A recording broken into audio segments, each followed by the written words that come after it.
Since the early days of cricket, the role of the wicketkeeper was neatly defined: catch the ball time and time again, execute precise stumpings, and add a few crucial runs at the end of the innings. However, Adam Gilchrist broke this conventional notion by not only contributing runs, but doing so in a manner that fundamentally altered the dynamics of the game.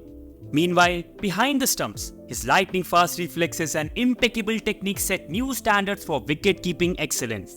So today, we embark on a journey through the extraordinary career of one of the greatest wicketkeeper batsmen, Adam Gilchrist.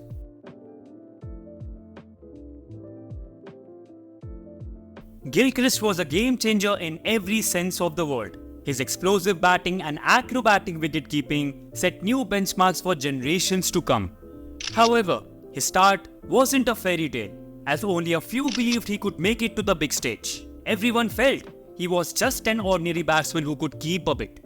In the first 6 matches for New South Wales, he batted in 3 with an average of just 23, and there was no chance that he would be the first choice wicketkeeper there, as Phil Emery was the preferred option. Only when he went away from New South Wales to Western Australia did his real talent start to show up.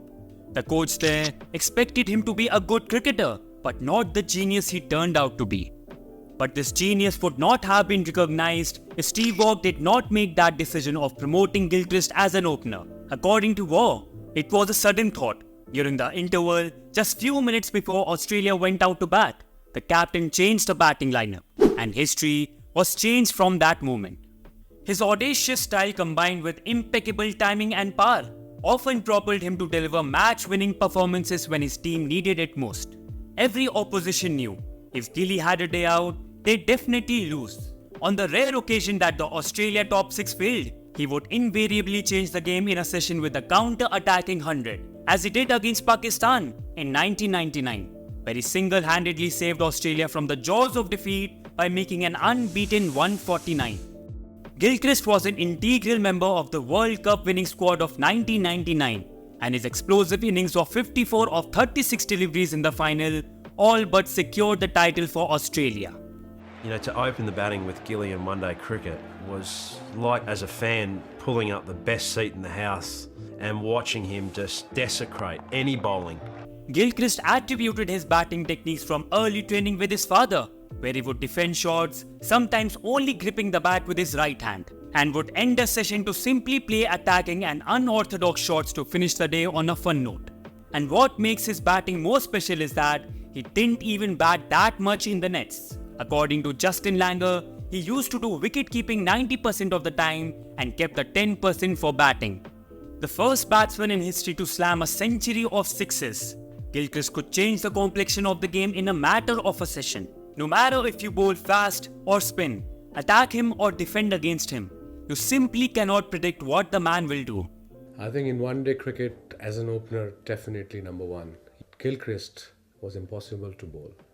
Adam Gilchrist wasn't just a cricketing powerhouse with the bat. He was also a remarkable wicketkeeper whose agility, reflexes and astute anticipation redefined the standards for wicket-keeping in the modern era. His ability to execute lightning-quick stumpings and take breathtaking catches, often in the most crucial moments of the game, not only showcased his exceptional skill, but also played a pivotal role in shaping the outcome of numerous matches. He was trained by the great Rod Marsh in the Australian Academy, and it was because of Gilchrist that it became almost impossible to select a wicketkeeper solely based on his keeping skills. During his Test career, he took 379 catches and 37 stumpings, and his one-day record is equally impressive, securing 417 catches and 55 stumpings. In addition, he has 905 dismissals to his name, second only to Mark Boucher. Apart from his explosive batting and outstanding keeping, his honesty not only elevated his reputation but also served as a shining example for future generations of cricketers. Gilchrist was renowned for walking when he considered himself to be out, sometimes contrary to the decision of the umpire.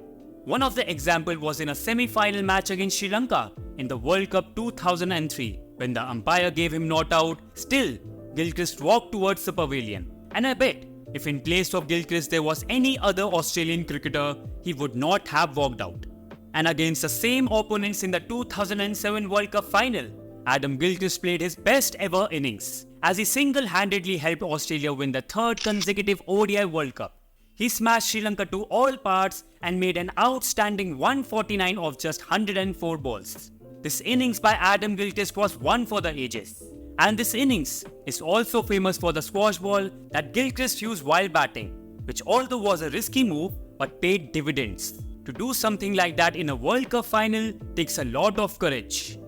Gilchrist did not have a long career like others. Still, a strike rate of 81.95 over 137 test innings with 5,570 runs was a testament to Gilchrist's brilliance as a batsman. In ODIs, he ended his career with 9,619 runs scored at a staggering strike rate of 96.94. He holds a unique record of scoring at least 50 runs in successive World Cup finals. He has played in 31 World Cup games and scored 1,085 runs at 36.16. What's impressive is his strike rate of 98.01. Adam Gilchrist retired in 2008, but everyone wanted him to go on and on.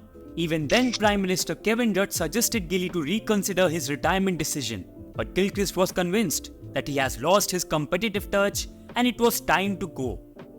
Be it his glove work or his bat work, he never disappointed in any of them. He did not play for too long, but watching Gilchrist play was a joy.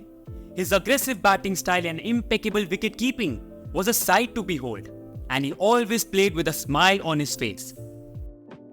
But as one legend story ends, another begins. Join us as we delve into the remarkable career of Michael Bevan, another maestro of the game whose exploits from the cricket field are nothing short of legendary. Click on the video being displayed on your screen to dive deep into the magical career of Michael Bevan.